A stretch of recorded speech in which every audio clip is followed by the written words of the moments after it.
tous, soyez bénis au nom de Jésus-Christ. Donc voilà, mes bien-aimés, nous sommes sur la sagesse. Depuis le dimanche dernier, on a défini un peu quels sont les 4 types de sagesse qu'on a autour de nous. Et Dieu nous a donné d'abord celle d'en haut, ensuite il y a la terrestre, celle d'en bas, il y a la charnelle et la diabolique. On a défini un peu quels sont les domaines d'action de ces sagesses. Et on a insisté sur le fait que la sagesse d'en haut domine toutes les autres sagesses. Mais nous, en tant qu'humains, des fois, on se base que sur la sagesse d'en bas, celle qui est terrestre. Mais celle qui est terrestre, elle est beaucoup trop faible. Elle peut être vaincue par la charnelle et par la diabolique. Et ensuite, on a parlé de la première colonne, qui est la lumière. Ce mercredi, on a parlé de Bartimée, lui qui était mendiant et aveugle, qui était l'enfant du Fils très haut, donc l'enfant de Jésus-Christ, celui qui est hautement estimé. Et on a vu qu'en tant qu'enfant de Dieu, la lumière est sur nous, mais des fois les yeux sont fermés. Des fois on se plaint, on passe notre temps à demander à tendre la main alors que l'Éternel a déjà posé sur la table. Lui qui mendie n'est pas en position de prendre, lui qui mendie est dans la position de demander, est toujours en train de tendre la main. Mais l'Éternel dit, prends, c'est à toi. Mais il faut que les yeux soient ouverts. Il faut que tu puisses voir pour rentrer dans le chemin. Au début, Bartimée était sur le chemin, le long du chemin. Et c'est quand l'Éternel a ouvert ses yeux qu'il est rentré dans le chemin. On dit qu'il a suivi Jésus-Christ dans le chemin. Alors, c'est la première colonne, la colonne de la lumière. Quand quelque chose arrive dans ma vie, en bien comme en mal, avant de prendre des décisions, je dois demander à ce que Dieu m'éclaire. Non pas demander qui me fait ça, mais éclaire-moi comment c'est encore possible. Moi, enfant de Dieu, moi qui ai pris mon baptême, comment c'est possible qu'on puisse venir s'amuser avec moi alors que je suis l'enfant du Dieu très haut? Donc, c'est les questions qu'on doit se poser à nous-mêmes. Et la sagesse nous permet de ne pas être dans la suffisance. Comment dire? Je suis enfant de Dieu, pourquoi je rencontre ce problème? Ce n'est pas parce que tu es enfant de Dieu que tu ne rencontreras plus de problèmes. Au contraire, plus tu t'approches, plus il y a des problèmes, et plus tu as la sagesse, plus tu es expert en résolution de problèmes. La sagesse vient pour résoudre des problèmes. Au commencement, Dieu, après, la terre était informe et vide. Donc, c'est la raison pour laquelle la sagesse vient. Donc, la sagesse vient pour résoudre. Donc, quand il y a un souci dans l'assemblée, ce n'est pas le moment de fuir. Au contraire, c'est le moment de venir t'exercer, comme David dans la brousse. Quand il y a un problème, il faut qu'on t'appelle. C'est un bon indicateur. Quand il y a un problème, même dans ta famille, est-ce qu'on t'appelle le premier? Des fois, on n'appelle pas celui qui a le plus d'argent. On appelle celui qui, quand il dit, on dit, mais on n'avait même pas pensé à ça. C'est vrai. Aujourd'hui, dans le monde, très souvent dans les familles, quand il y a un problème, on appelle celui qui a le plus d'argent. Mais toi, tu peux ne pas être le plus riche de ta famille. Mais quand toi, tu donnes un conseil et qu'on suit lui qui a beaucoup d'argent, demain, ils vont se cogner la tête, ils vont revenir sur ton conseil à toi. C'est à ce moment-là on se dit, ah, il n'y a pas que l'argent, hein.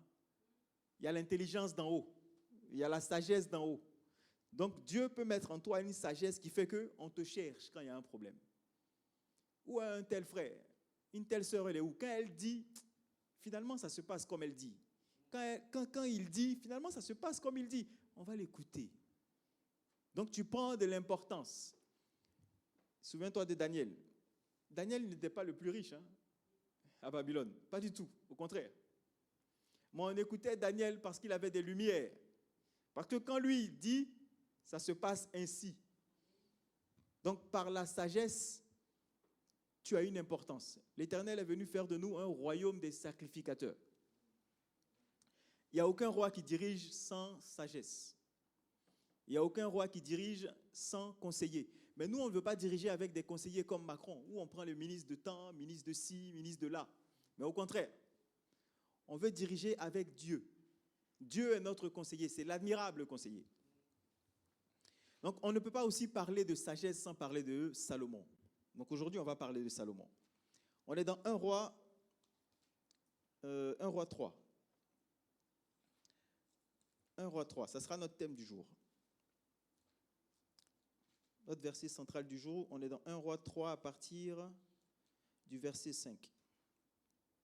Alors la parole dit ceci. À Gabaon, l'Éternel apparut en songe à Salomon pendant la nuit. Et Dieu lui dit, demande ce que tu veux, je te donne. Salomon répondit, tu as traité avec une grande bienveillance ton serviteur David, mon père, parce qu'il marchait en ta présence dans la fidélité, dans la justice et dans la droiture de cœur envers toi. Tu lui as conservé cette grande bienveillance et tu lui as donné un fils qui est assis sur son trône, comme on le voit aujourd'hui. Maintenant, Éternel mon Dieu, tu as fait régner ton serviteur à la place de David, mon père. Et moi, je ne suis qu'un jeune homme, je n'ai point d'expérience. Ton serviteur est au milieu du peuple que tu as choisi, peuple immense, qui ne peut être ni compté ni nombré à cause de sa multitude. Accorde donc à ton serviteur un cœur intelligent pour juger ton peuple, pour discerner le bien du mal. Car qui pourrait juger ton peuple, ce peuple si nombreux? Cette demande de Salomon plut au Seigneur. Et Dieu lui dit, puisque c'est là ce que tu demandes, puisque tu ne demandes pour toi ni une longue vie, ni les richesses, ni la mort de tes ennemis, et que tu demandes de l'intelligence pour exercer la justice, voici, j'agirai selon ta parole. Je te donnerai un cœur sage et intelligent, de telle sorte qu'il n'y aura eu personne avant toi et que l'on ne verra jamais personne de semblable à toi. Je te donnerai en outre ce que tu ne m'as pas demandé, des richesses et de la gloire, de telle sorte qu'il n'y aura pendant toute ta vie aucun roi qui soit ton pareil. Et si tu marches dans mes voies en observant mes lois et mes commandements, comme l'a fait David, ton père, je prolongerai tes jours. Amen, amen. Histoire extraordinaire. Voici le fils de David qui prend la succession face à un peuple qui est une multitude extraordinaire. Il se dit, mais je n'ai aucune expérience. Voici où on fait la différence entre la sagesse terrestre, l'expérience, et la divine. Il aurait pu dire, ok, je suis roi maintenant, j'ai des serviteurs, donne-moi la richesse, donne-moi le succès, donne-moi tout. Il a demandé la sagesse. Il aurait pu dire, Seigneur, tu m'as mis roi, ok, mais tu ne vas pas me donner des conseillers qui vont me donner donne-leur le savoir, comme ça, c'est moi le roi, c'est moi qui suis devant tout le monde. Le roi, il conseille, il a des conseillers, il va chercher. Il aurait pu dire, moi je reste roi, merci. Mais il a demandé à lui la sagesse. Est-ce que vous comprenez? Il aurait pu dire, je n'ai pas d'expérience, ok, mets à côté de moi quelqu'un qui maîtrise, quelqu'un qui était avec David. Comme ça, il y a une continuité de la royauté. Mais non, il a précisé qu'il n'a pas d'expérience, donc il n'a pas de sagesse terrestre. Il ne connaît pas les choses de la royauté. Il n'est pas assez adulte pour le faire. Mais avec la sagesse de Dieu, il devient légitime pour être le roi. Il aurait pu chercher autre chose. Mets-toi à sa place. Tu as Dieu face à face. Il te demande qu'est-ce que tu veux. Combien d'entre nous vont demander la sagesse? Combien? Ah, Seigneur, mon compte en banque là, tu peux le blinder s'il te plaît? Mets-moi les euros. Euros, diamants, mets-moi tout. Mais la parole dit que la sagesse vaut mieux que les perles. La sagesse vaut mieux que l'or, l'or le plus pur. Salomon a compris cela. Salomon a compris que, vous vous rappelez c'est Matthieu 6, apprends-nous comment prier. Salomon a compris, apprends-nous comment prier. Quand tu pries, il faut que ta prière puisse plaire à Dieu. On le dit dans 1 Roi 3, ce qu'il a demandé plut à Dieu. Imagine ta prière plaît au Seigneur, mais c'est l'exécution, là, comme ça, instantanée. Si ta prière plaît à Dieu, que ta volonté soit faite. Il aurait pu dire, ma volonté à moi, c'est de diriger ce peuple et que ce peuple n'oublie jamais que moi, j'ai été plus fort que mon père. Exemple. Il aurait pu dire ça. Fait que moi, je puisse effacer le nom de mon père. Qu'on dise, il y a eu David, ok, il a vaincu Goliath, ok, mais quand Salomon est arrivé, il a fait des choses encore plus extraordinaires. Il aurait pu demander ça, le succès. Il aurait pu demander que, écoute, il faut que dans les livres, on dise que quand Salomon est venu, il a fait 10 fois que David. Il aurait pu demander ces choses. Mais non, avec humilité. Avec humilité, il a demandé la sagesse pour diriger le peuple de Dieu. Bien-aimé, les dons. Si Dieu te donne quelque chose, sache que c'est pour l'utilité commune. Quand Dieu te donne quelque chose, c'est pour l'utilité commune.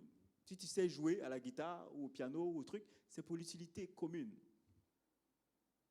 Il faut savoir, quand Dieu te donne quelque chose, Dieu ne te donne pas pour que tu sois bien, toi seul. Non, pas du tout.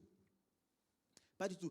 Et lorsque tu n'as pas la sagesse, des fois Dieu ne donne pas parce que tu vas gâter ce qu'il t'a donné. Il y a des gens qui demandent de l'argent. Dieu n'est pas contre ça. Il dit l'or et l'argent m'appartiennent. C'est pour lui. Il veut te donner. Mais il sait que s'il te donne 100 000 euros, là, dans ton compte, tu vas commencer à trembler. Tu vas commencer les projets. Non, je ne peux pas venir vendredi. Je suis sur les champs. Je peux pas. Non, j'ai rendez-vous avec Macron. S'il te donne trop d'argent, tu vas commencer à trembler. Donc, il le sait.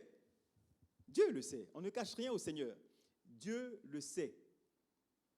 Il y a des bénédictions qui sont retardées parce que la sagesse n'y est pas encore. Dieu, il retarde des bénédictions parce que la sagesse n'y est pas. Parce qu'il sait que s'il te donne ça, il t'aime tellement. C'est ça l'amour de Dieu. Il te donne ça, il t'aime tellement que si tu l'as, que tu n'es pas sage, tu vas te perdre. Il préfère attendre que tu sois sage. C'est ça aussi le temps. Donc Salomon ici, il a demandé quelque chose d'extraordinaire. Mais regardez, la parole dit cherchez premièrement. C'est Matthieu 6. Matthieu 6, on va lire. Matthieu 6, 33, si je compte bien. Matthieu 6. Matthieu 6, 33. Voilà, cherchez premièrement le royaume des cieux et la justice de Dieu, et toutes ces choses vous seront données par-dessus tout. Ce qui est intéressant, 34, c'est « Ne vous inquiétez donc pas du lendemain, car le lendemain aura soin de lui-même. À chaque jour suffit sa peine. » Salomon a demandé la sagesse. Dieu lui a dit, puisque tu ne m'as pas demandé la richesse, une longue vie, la mort de tes ennemis, puisque tu ne m'as pas demandé les choses terrestres, je vais te donner la sagesse et l'intelligence, mais je vais rajouter ce que tu ne m'as pas demandé. Donc, chercher premièrement le royaume des cieux et sa justice, on comprend bien que c'est chercher la sagesse. Parce que j'ai déjà eu des questions, mais comment on cherche le royaume des cieux et sa justice? Comment on cherche? Moi, je veux bien, hein? Comment on cherche? Mais pour chercher le royaume des cieux et sa justice, demande la sagesse d'en haut au Seigneur. La sagesse est semblable au royaume des cieux. Pourquoi? Parce que nous, on est dans un royaume. On est des rois. Je t'informe, tu es un roi, tu es une reine. Parce qu'il est venu faire de nous un royaume des sacrificateurs. Mais toi, en tant que roi, en tant que reine, si tu n'as pas la sagesse, comment tu vas diriger ton peuple? De toi naîtront des enfants, des petits-enfants, tout cela. Il doit être en Christ. Si tu n'as pas la sagesse. Si tu n'as pas la sagesse. Si Anne n'avait pas la sagesse, on n'aurait pas eu Samuel. La sagesse de Anne, c'est de dire, ma prière, elle est terrestre. Hein? Je veux un enfant parce que ma rivale en a. Mais quand la divine vient, c'est, Seigneur, si tu me donnes l'enfant, ça sera ton serviteur. Ça ne demande plus au Seigneur. Comme la demande de Salomon a plu au Seigneur. Si tu me donnes l'enfant, cet enfant sera à toi. Je te le prête. C'est ce que Anne dit. Voici comment elle cherche le royaume des cieux. Lorsqu'on cherche le royaume des cieux, Dieu est content. Parce qu'il sait que tu as compris maintenant. Et il te rajoute ce que tu demandes derrière. On est d'accord que Salomon, fils de David, il a besoin des richesses pour diriger tout le peuple. On est d'accord. Hein? On est d'accord. Terrestrement, on est d'accord. Un roi doit avoir ce qu'il faut. Un roi, ça se voit par sa richesse. On est d'accord. Il aurait pu demander cela. Il a besoin de ça. Parce que si tu es un roi, que tu n'as rien, ton peuple même risque de te manquer de respect. Si ton peuple a faim, tu es riche parce que tu arrives à nourrir des centaines et des milliers. Donc si tu n'as pas suffisamment, ta richesse, en ce temps-là, la richesse, c'était un grenier rempli. Ce n'était pas le dollar. Hein. Un grenier rempli, tu sais gérer les affaires courantes. Voilà, tu as une stature plutôt. Et il aurait pu demander cela. Demande de quoi gérer ton peuple. David m'a laissé un peuple comme ça. On est trop nombreux. Il faut que j'arrive à les gérer. Mais il demande la sagesse. Cherchez premièrement le royaume des cieux.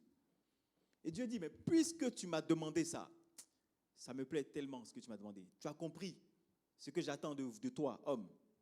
Tu as compris ce que j'attends de toi, mon enfant. Je te donne ce que tu m'as demandé et je rajoute le par-dessus tout. Est-ce que quelqu'un me suit? Donc, depuis dans Matthieu 6, on est en train de parler de l'équivalent qui est la sagesse.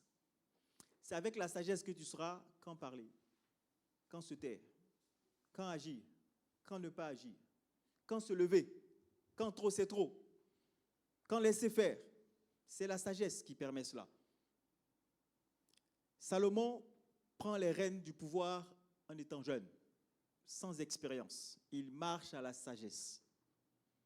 Il marche à la sagesse. Mais comment avoir cette sagesse? La sagesse commence par la crainte.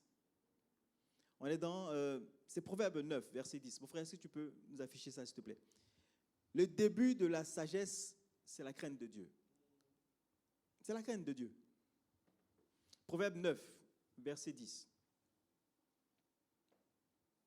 Le commencement de la sagesse, c'est la crainte de l'Éternel, et la science des saints, c'est l'intelligence.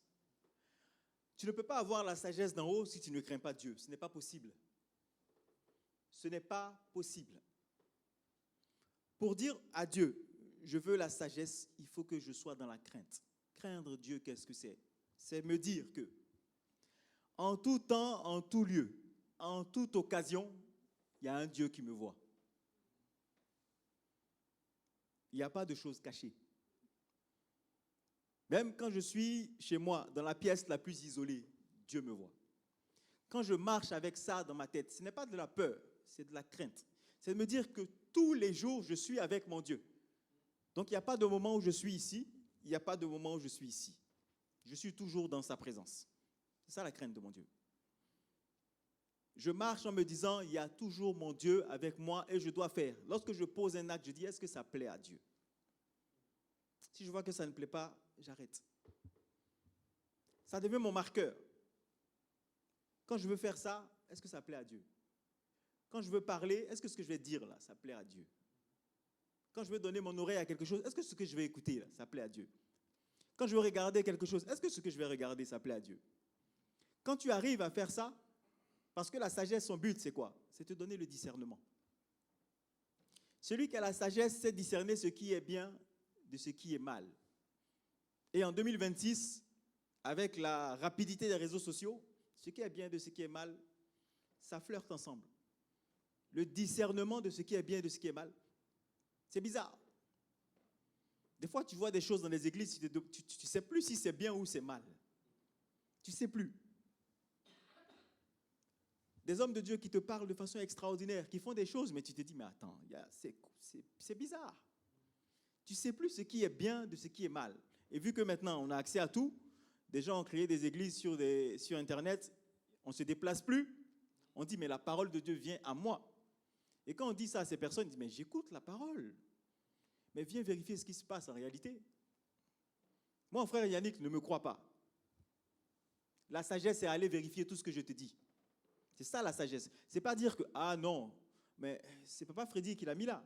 Donc si Papa Freddy dit ça, donc forcément ça découle. Non, non, non, non, non, non, non. Si je te dis quelque chose, va vérifier. C'est ça la sagesse. Ne me crois pas sur parole. Mais je peux me tromper. Oui, je peux me tromper. Donc si je te dis quelque chose, il faut que je te montre. Et quand je te montre, tu vas lire si c'est comme ça. Il faut que tu vérifies. Parce que si tu donnes ton oreille comme ça, sans solde, on peut mettre quelque chose dans ta vie qui va enlever la présence du Seigneur. Quand bien même les gens disent Jésus-Christ. Il faut faire attention. La sagesse va te donner le discernement du bien et du mal. Je crois que c'est Proverbe 8, verset 12. Le discernement du bien et du mal. C'est très, très important. Si on veut grandir spirituellement, il faut qu'on ait le discernement. Il faut qu'en une minute, lorsque tu regardes une vidéo de quelqu'un qui dit qu'il parle du Seigneur, il faut que tu sois fixé, s'il parle vraiment du Seigneur. C'est ça la sagesse. Je regarde une vidéo, je regarde un peu les caractères qu'il y a dans la vidéo, je regarde qui me parle, comment il me parle. En 2-3 versets, je dis, ça c'est de Dieu, ça c'est pas de Dieu. Il faut qu'on ait ce discernement. Ça va tellement vite. TikTok maintenant fait des vidéos de 30 secondes. En 30 secondes, on peut mettre quelque chose dans ta vie qui va te créer des problèmes. Tu vas t'abonner à quelqu'un qui te dit, il parle de Dieu, mais derrière ce qu'il fait. Donc il faut avoir ce discernement pour voir ce qui est de Dieu, ce qui n'est pas de Dieu. Très vite, comme ça tu quittes dans ces lieux. C'est ça le discernement. La chose extraordinaire, on peut voir, hein, c'est Proverbe 8, 12. Je donne les références en même temps, parce qu'il faut vérifier ce que je dis aussi. C'est important. Proverbe 8, 12. La sagesse, moi la sagesse. Dans Proverbe 8, c'est la sagesse même qui parle. Moi la sagesse, j'ai pour demeure le discernement et je possède la science de la réflexion. Un enfant de Dieu doit aussi réfléchir. Le frère a dit ça. Je dois aller voir ce qu'il m'a dit. Il faut avoir de la réflexion, il faut aller chercher. Il faut discerner. Ne donnons pas notre oreille comme ça. C'est tellement en accès libre aujourd'hui avec Internet. Ne donnons pas notre oreille à tout le monde. Première des choses, lorsque Salomon a demandé la sagesse et que Dieu a donné, parce que Dieu donne. Jacques 1, 5, Dieu donne. Si tu demandes la sagesse, il donne, sans reproche. Il donne simplement. C'est parce que tu ne demandes pas. C'est parce que tu demandes iPhone 17 qu'il ne te donne pas. Si tu demandes la sagesse, il va te donner. Il donne simplement. C'est marqué. Des fois, quand on prie aussi, prions sur la parole. La sagesse, c'est la connaissance. Tu dis Dieu, tu as dit, tu donnes simplement. Si quelqu'un d'entre vous manque de sagesse, qu'il la demande à Dieu qui donne à tous simplement et sans reproche. Et elle lui sera donnée. Donc celui qui va demander la sagesse à Dieu, Dieu va lui donner. Parce que c'est écrit. Il faut demander. Il faut demander. Tu as une question? Il faut me dire. On est là.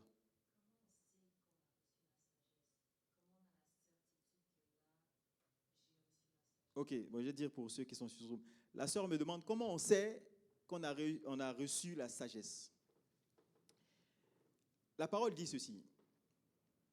Tout homme doit être prompt à écouter, lent à parler, lent à se mettre en colère.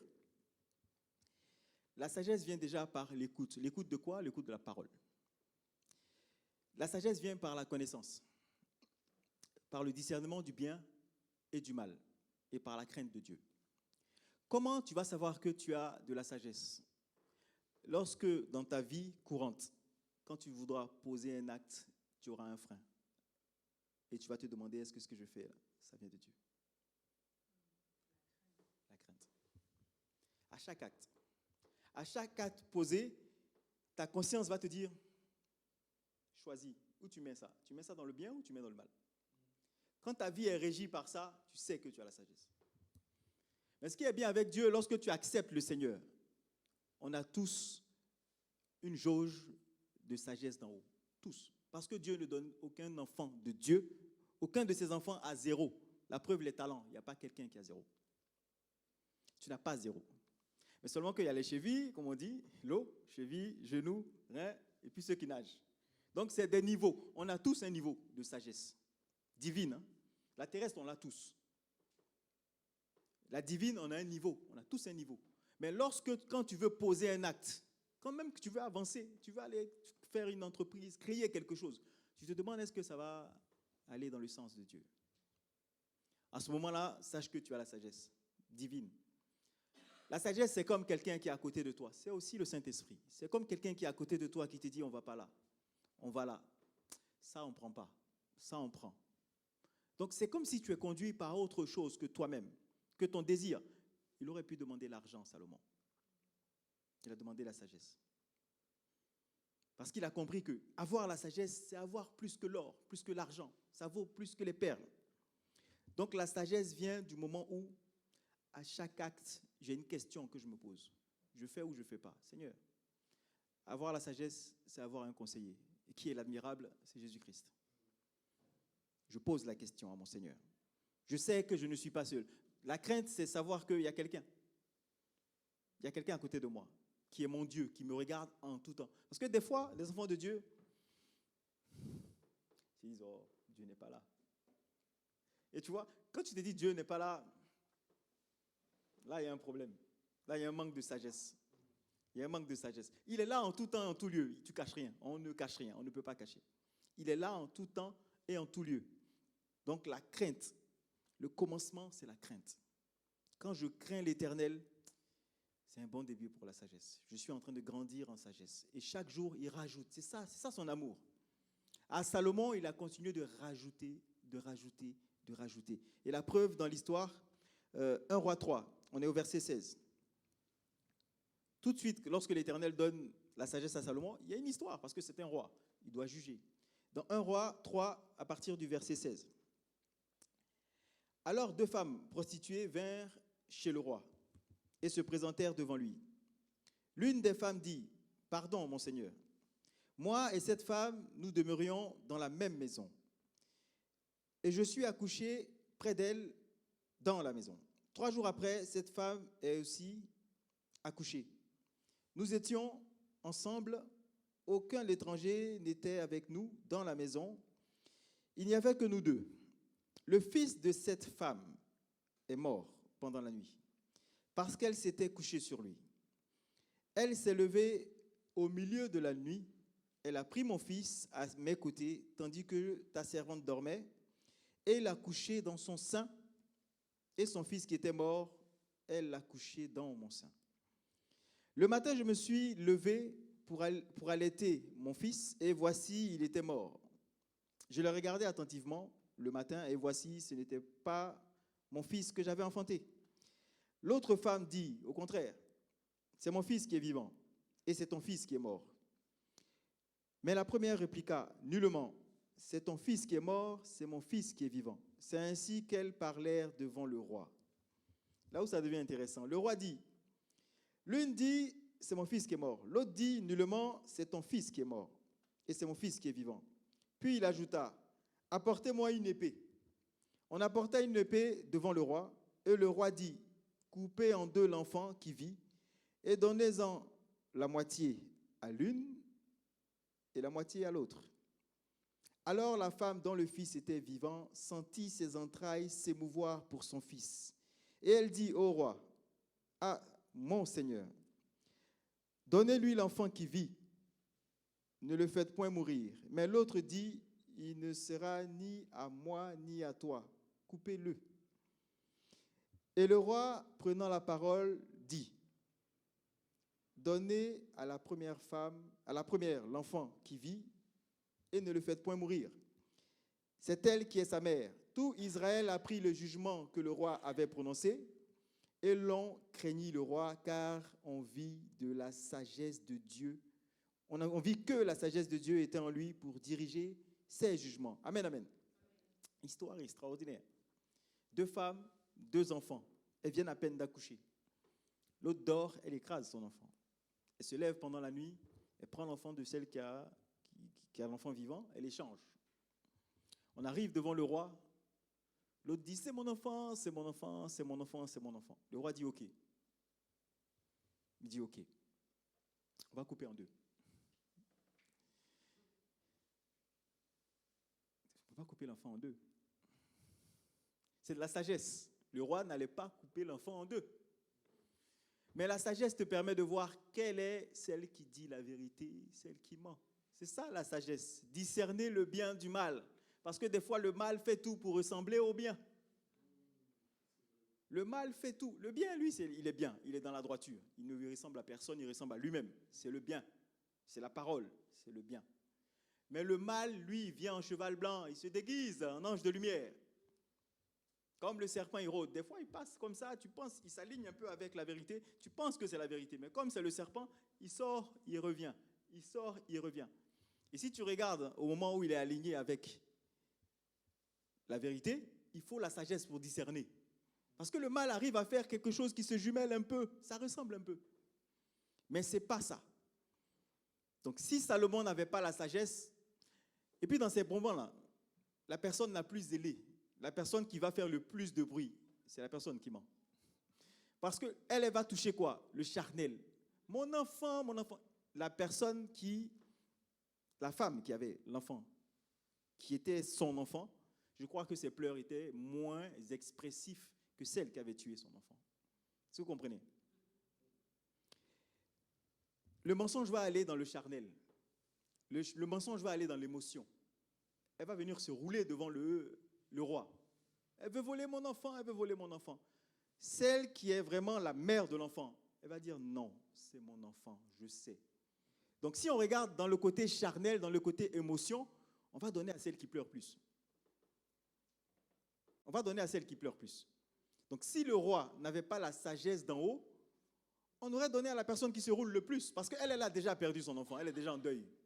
Donc son niveau émotionnel est déjà très haut. Tout ce qu'elle veut, c'est ruser pour prendre l'enfant de quelqu'un d'autre. Donc elle va donner plus d'efforts devant le roi. Devant le roi, c'est elle qui allait se rouler. Hein. Celle qui avait vraiment l'enfant vivant, je crois qu'elle allait être en pleurs, c'est mon enfant, c'est mon enfant. Mais ce n'est pas suffisant émotionnellement. Charnellement, ça, ce n'est pas suffisant. Hein. Celle qui allait se rouler, les pleurs qu'elle allait nous donner, on allait dire non, ce n'est pas possible, donnez-lui son enfant. Est-ce que vous comprenez? C'est la sagesse d'en haut qui permet de discerner. Parce que si on regarde de façon charnelle, on va se tromper. Si on juge de façon charnelle, on va se tromper.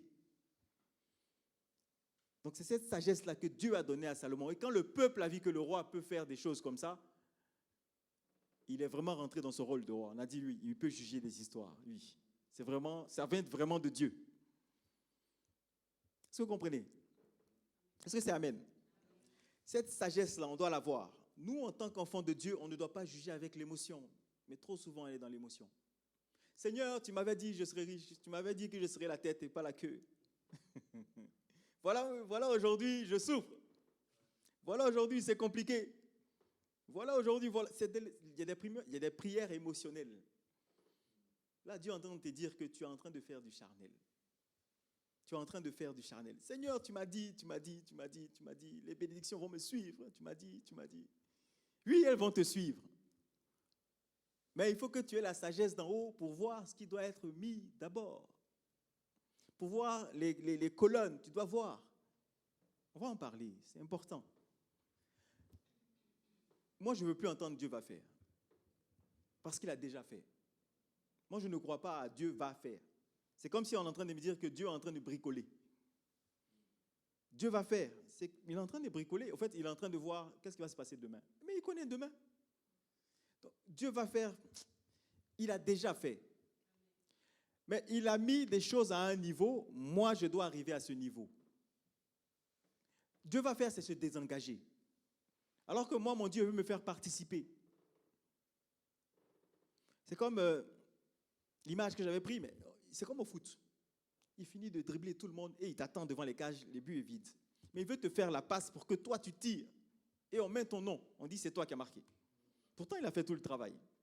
C'est ça que Dieu veut faire. Il t'attend devant les buts, il n'y a personne. Il a fini de dribbler le gardien, il n'y a personne. Il n'y a personne, on t'attend. Il t'attend pour te faire la passe. Parce que si lui, il marque, à quoi bon? Il sait qu'il peut marquer. C'est lui-même qui a créé les buts. Donc, il t'attend. Il veut que toi, tu participes. Mais toi, tu es derrière, là-bas, et puis tu dis, Dieu va faire. Il a déjà fait, il t'attend.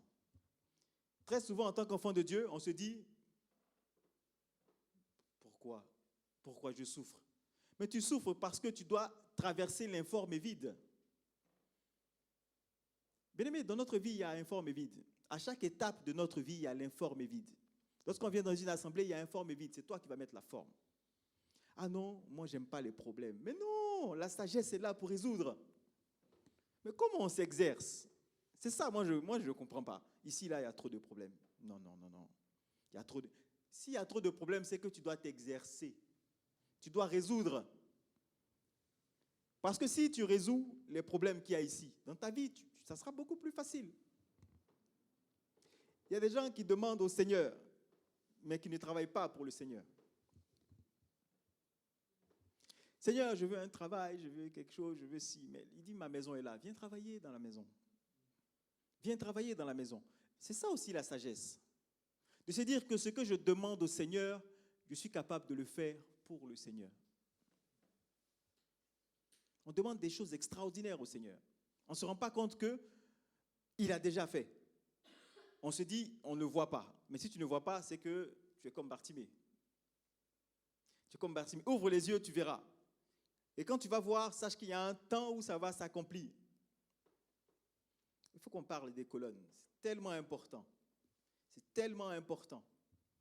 La terre immergée, c'est tellement important. Ton environnement, c'est tellement important. Là où tu te trouves, ce que tu dis, c'est tellement important. Ces choses-là, il faut qu'on en parle. La sagesse se donne aux vieillards. Je crois que c'est Job. Job 12, 12. Frère, tu peux projeter. Pourquoi je parle des vieillards? Parce qu'on doit grandir spirituellement.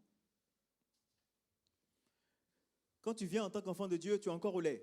Dieu te donne une certaine sagesse. On a des flashs de lumière. Ce qui est bien avec mon Seigneur, c'est que dans son infinie bonté, des fois, il donne des flashs de lumière. Donc, Job 12, 12, dans les vieillards se trouve la sagesse et dans une longue vie, l'intelligence. Pourquoi je parle des vieillards? Parce que quand tu es au lait, tu ne peux pas avoir ces lumières-là. Dieu donne des flashs. Quelqu'un peut arriver au milieu de nous et peut avoir un flash. C'est pour lui faire comprendre que Dieu existe. Il peut voir ce qui va se passer dans sa vie, même s'il est encore au lait. C'est possible. Je pense qu'on a tous déjà eu un sentiment de déjà-vu. On a tous déjà dit quelque chose qui arrive. C'est un flash. Dieu te fait comprendre qu'il existe, qu'il t'écoute, qu'il te montre des fois des choses, même si tu es encore au lait. C'est ça son amour. Pour que tu puisses continuer. Bien-aimé, c'est une joie d'avoir dit quelque chose. Et puis, 2, 3, 4, 5, 1 an, 2 ans, 3 ans, cette chose arrive à s'accomplir. Tu l'as dit et ça arrive. Tu te rends compte que oui, il y a un Dieu qui m'écoute. C'est une grâce aussi de rêver de quelque chose, d'une scène. Quelque temps plus tard, la scène exacte se produit. Tu te souviens que tu as déjà rêvé de cette scène. C'est des flashs pour te dire que Dieu existe. C'est des flashs pour te dire que si tu continues, la lumière que tu as vue sera beaucoup plus grande. Parce que Dieu donne à chaque fois, celui qui demande. Celui qui demande, il continue de donner. Il ne s'arrête pas de donner.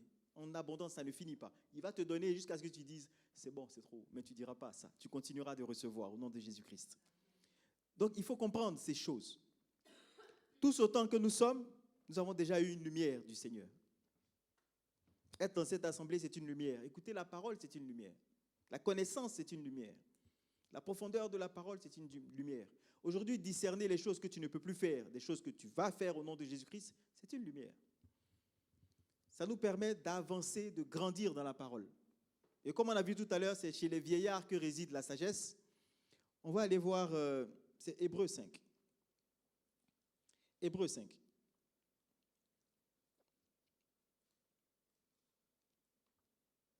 On est...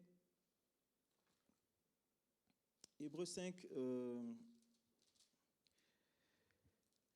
c'est verset 14 ou 13, verset 13. On connaît Galates 4, hein, aussi longtemps que l'héritier est enfant, il ne différent rien d'un esclave. Hébreux 5, verset 13 dit, « Or, quiconque est encore au lait n'a pas l'expérience de la parole de justice, car il est un enfant. » On s'arrête là un peu, 2 minutes. Salomon a dit, je suis un jeune homme, je n'ai pas d'expérience. Donc il dit, lui, physiquement, il est encore trop jeune. Il demande la sagesse pour passer en mode vieillard. Il demande la sagesse pour changer d'état. La sagesse qu'il reçoit, ça fait plus de lui le Salomon jeune. Non, ça fait quelqu'un qui a l'autorité sur le peuple, qui peut discerner le bien et le mal, Quelqu'un qui marche non plus selon lui, mais qui marche par la puissance de Dieu. Donc quand il dit quelque chose, les gens disent « Waouh, on n'avait pas pensé à ça ». C'est pourquoi on dit « C'est lui le plus sage de la parole ». Verset 14 dit « Mais la nourriture solide est pour les hommes faits, pour ceux dont le jugement est exercé par l'usage à discerner ce qui est bien et du mal, et ce qui est mal. » Ce que Salomon a entre ses mains, c'est beaucoup plus grand que ce qu'on demande. Il faut que notre prière change. Il faut que quand je m'adresse au Seigneur, je demande quelque chose qui est beaucoup plus grand. Quand il dit « Vous avez été fidèle en peu de choses, je vous donnerai les véritables », il est en train de te parler de la sagesse. La parole de sagesse a créé ce monde. Toute parole de Dieu est une parole de sagesse. Lorsque Jésus vient et il donne les paraboles, c'est des paroles de sagesse. Les gens sont là, ils ne comprennent pas. Ils ne comprennent pas. Ils sont là, mais qu'est-ce qu'il dit? Donc toi, tu es Dieu, on peut te toucher, mais tu nous dis que tu es Dieu. C'est une parole de sagesse, ils ne comprennent pas. Les Sadducéens, les pharisiens, ils ne comprennent pas. Parce que ce n'est pas des paroles qui viennent de la terre, c'est des paroles du ciel, des paroles de sagesse. On peut parler d'une histoire avant de terminer. Je ne vais pas être trop long aujourd'hui. On parle de Nicodème. Hein. On est dans Jean 3. Jean 3. C'est une parole de sagesse. C'est l'entretien de Jésus avec Nicodème. Nicodème qui est un docteur de la loi. Donc quelqu'un qui est terrestrement intelligent, terrestrement sage. Quelqu'un qui connaît, qui maîtrise les lois de la nature, qui maîtrise la terre. Docteur. Mais il y eut un homme d'entre les pharisiens nommé Nicodème, chef des Juifs, qui vint, lui, auprès de Jésus de nuit et lui dit « Rabbi, nous savons que tu es un docteur venu de Dieu, car personne ne peut faire ces miracles que tu as faits si Dieu n'est avec lui. » Jésus lui répondit « en vérité, je te le dis, si un homme ne naît de nouveau, il ne peut voir le royaume de Dieu. » Nicodème lui dit, comment un homme peut-il naître quand il est vieux? Peut-il rentrer dans le sein de sa mère et naître? Jésus répondit, en vérité, je te le dis, si un homme ne naît d'eau et d'esprit, il ne peut rentrer dans le royaume de Dieu. Car ce qui est né de la chair est chair, et ce qui est né de l'esprit est esprit. Amen, amen. Bien-aimé, Nicodème n'a pas compris que on ne parlait pas de revenir dans le ventre de sa mère. On parlait de mourir et de naître en Jésus-Christ. C'est ça la différence. Mourir pour Jésus-Christ, c'est abandonner le mal, c'est abandonner le péché. Une fois que tu as fait le discernement entre le bien et le mal, tu sais ce que tu dois abandonner. Une fois que tu as grandi spirituellement, tu sais où on ne peut plus te retrouver. Une fois que tu as mis une discipline dans ta vie, un enfant de Dieu doit être discipliné. Un enfant de Dieu doit être discipliné. Quand je suis discipliné, lorsqu'il y a des histoires dans mon assemblée, ma discipline fait que mon amour pour Dieu ne peut pas diminuer. On manque de discipline des fois. Lorsque je suis discipliné, je suis marié. Lorsque je suis discipliné, supposons l'homme de Dieu qui est avec nous fait un programme sur le mariage. Moi, je suis marié, hein. Je viens. C'est ça la discipline. Je peux dire, moi, je suis marié. Ceux qui ne sont pas mariés, venez. Nous, on est déjà mariés, nous, on reste chez nous. Mais ma discipline fait que ce n'est pas en fonction de ce qui est enseigné que je viens. Est-ce qu'on se comprend? Ce n'est pas en fonction de ce qui est enseigné. Ce n'est pas en fonction de qui enseigne. C'est la parole de Dieu qui me fait venir. C'est la discipline. Je suis discipliné. Ce n'est pas... Aujourd'hui, il pleut. Hein. Non, je vais rester chez moi. C'est un manque de discipline, c'est un manque de sagesse. C'est un manque de discipline, un manque de sagesse. Aujourd'hui, c'est qui prêche là? Non, lui, je ne l'aime pas trop. Je ne viens pas. Il parle de quoi aujourd'hui même? Le mariage. Mais nous, on est déjà mariés. Non, on ne vient pas. C'est un manque de discipline. Si je suis discipliné, quel que soit ce qui va se passer, je viens. Je viens. Je vais même rentrer dans le foyer. Si ma femme est fâchée contre le pasteur, ou ce n'est pas vrai, hein, mais je dis exemple. Si ma femme est fâchée, si mon fils est fâché, mon oncle est fâché, ma tante est fâchée, je viens. Est-ce que vous voyez? Ta femme peut avoir un désaccord avec quelqu'un à l'église. Ça peut arriver. On est des humains. Ça peut arriver. Mais ce n'est pas parce qu'elle est en désaccord que moi je ne viens pas. Hein? Non. Moi, ce que je sais, c'est que là-haut, là, chacun sera pour chacun. C'est ça, les autres en haut et les autres en bas. On est mariés ici. Là-haut, on s'en va adorer, hein? Chacun dans son couloir. Donc, ma discipline fait que, quel que soit ce qui va se passer, je viens. Je viens. En soit 100 000, en soit 2, je viens. Enfant de Dieu, on doit être discipliné. C'est de la sagesse. La discipline, c'est de la sagesse. Quelles que soient les circonstances, je viens adorer mon Dieu. Quels que soient les vents, qu'ils soient contraires ou favorables, je viens adorer mon Dieu. Nous devons avoir cette discipline. Ça aussi, c'est un signe de la sagesse. Que ce soit X qui prêche, Y qui prêche, que X ne soit pas là, que Y soit là, je viens parler moi de la parole. Je viens adorer. Lorsqu'on arrive dans cette discipline, c'est aussi un bon moyen de voir que oui, ok, la sagesse d'en haut est là. La sagesse d'en haut, la crainte de Dieu. Et non pas des hommes. Et non pas les copinages. Je suis heureux de venir, de voir mes frères et sœurs, mais le but principal, ce n'est pas de voir mes frères et sœurs. C'est de voir Dieu. Et de voir Dieu avec mes frères et sœurs. Et je suis heureux quand mes frères et sœurs sont là. Mais je suis heureux aussi s'ils ne sont pas là. Mais je souhaite qu'ils soient là. C'est ça aussi la sagesse. Savoir pourquoi. Mourir pour Dieu. À un moment, il faut mourir pour Dieu. On demande des choses extraordinaires au Seigneur. Imaginez. Tu veux des choses extraordinaires. Tu veux que ta vie avance comme ça. Tout soit comme ça. Mais tu ne meurs pas pour le Seigneur. Il faut qu'à un moment, tu meurs pour lui. Et puis il dit, voilà mon fils, ma fille est en train de se sacrifier pour le Seigneur. Oui, ma sœur.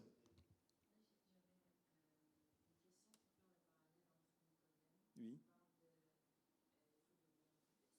Est-ce qu'on peut devenir enfant pour revenir dans le ventre de sa mère? Mais Nicodème, il ne comprend même pas de quoi on parle. Nicodème, lui, il pense à l'accouchement. Lui, il est docteur. Lui, il sait qu'un homme, né d'une femme, vient sur la terre. Et Dieu lui dit, en vérité, on va lire, hein? Exactement, en vérité, je te le dis, si un homme ne naît d'eau et d'esprit, il ne peut entrer dans le royaume des cieux. Et en gros, juste en haut, en vérité, je te le dis, si un homme ne naît de nouveau, donc quand Dieu dit naître de nouveau, il parle du baptême, passer par les eaux, naître d'eau et d'esprit. On est d'accord? Lui, Nicodème, lui, quand il entend naître de nouveau, il parle de lui, il voit la grossesse. Hein? Lui, il voit la grossesse. Donc lui, il n'est pas où on est. Lui, dans sa sagesse terrestre, c'est trop haut ce que Dieu vient de dire. Donc pour lui, il y a une limite. C'est pourquoi on dit qu'il y a la limite de la sagesse terrestre. C'est un docteur, c'est quelqu'un qui, sur la terre ici, il connaît tout. Il sait comment se passe un accouchement, il est né. Donc il sait. Donc lorsqu'il entend naître de nouveau, pour lui, il dit, mais attends, à mon âge, comment je vais naître de nouveau? Pour lui, c'est inconcevable. C'est inconcevable. Il se dit, mais de quoi il me parle? Pour lui, on n'est pas sur le baptême. Dieu est en train de parler du baptême. Il est en train de parler de la mort et de la résurrection. Il est en train de parler de ce qui s'est passé avec Ruth. Si vous vous rappelez, pour une histoire qu'on a déjà parlé. Elimelech, Machlon et Kijlon, la mort d'abord, avant que Naomi rentre en scène. Il faut que ça meure d'abord.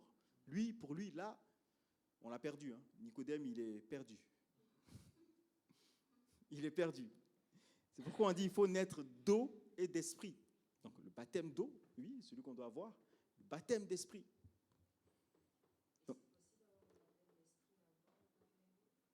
C'est avec la grâce du Seigneur. Doctrinalement, il faut que tu sois baptisé d'eau et ensuite baptisé d'esprit. Mais prophétiquement, Dieu peut te baptiser d'esprit d'abord. Hein. C'est possible. Mais doctrinalement, si tu viens voir l'homme de Dieu, il va te dire, passons par les eaux du baptême. Dieu fait toutes choses bonnes en son temps. Donc Nicodème, lui, il voit la grossesse, il se dit, mais attends, comment, de quoi il me parle? Donc c'est pourquoi on dit la sagesse terrestre, c'est bien pour la terre, mais à un moment c'est limité. C'est limité. On veut dire, ben attends, moi, on demande de cotiser ici, mais attends, j'ai mon loyer à payer, j'ai mes charges à payer, j'ai mes petits loisirs à faire. Tu ne meurs pas pour Dieu. Imagine, tu dis, Seigneur, regarde, je devais aller au cinéma, hein. L'argent du cinéma, j'y vais pas, je meurs pour toi. C'est une sagesse. Parler, c'est une sagesse. Seigneur, je devais faire telle chose avec cet argent, je te le donne. C'est une sagesse. La parole de sagesse. J'ai parlé, j'ai dit, Seigneur, oui, c'était pour un besoin, mais je me sacrifie pour toi. C'est ça mourir. C'est ça mourir pour le Seigneur. J'ai sacrifié quelque chose pour mon Dieu. Pour mon Dieu, j'ai fait cette offrande. Au nom de Jésus-Christ, je l'ai faite. L'Éternel dit lui-même, mettez-moi à l'épreuve. J'ai jamais vu un Dieu qui dit, vous voulez me voir, testez-moi. Il veut qu'on le teste, mais on ne saisit pas des fois. On ne saisit pas. Teste Dieu, tu verras. Il ne trahit jamais. Il est fidèle. C'est nous, des fois, on veut que ça se passe trop facilement. Trop facilement. Bon, je viens, je prie, je sors de ce jeûne, 21 jours. Si j'ai fait 21 jours sans manger, ça va. Déjà même, j'ai un peu maigri. C'est bon, je rentre dans mes habits. Donc après ça, ma vie doit être une autoroute.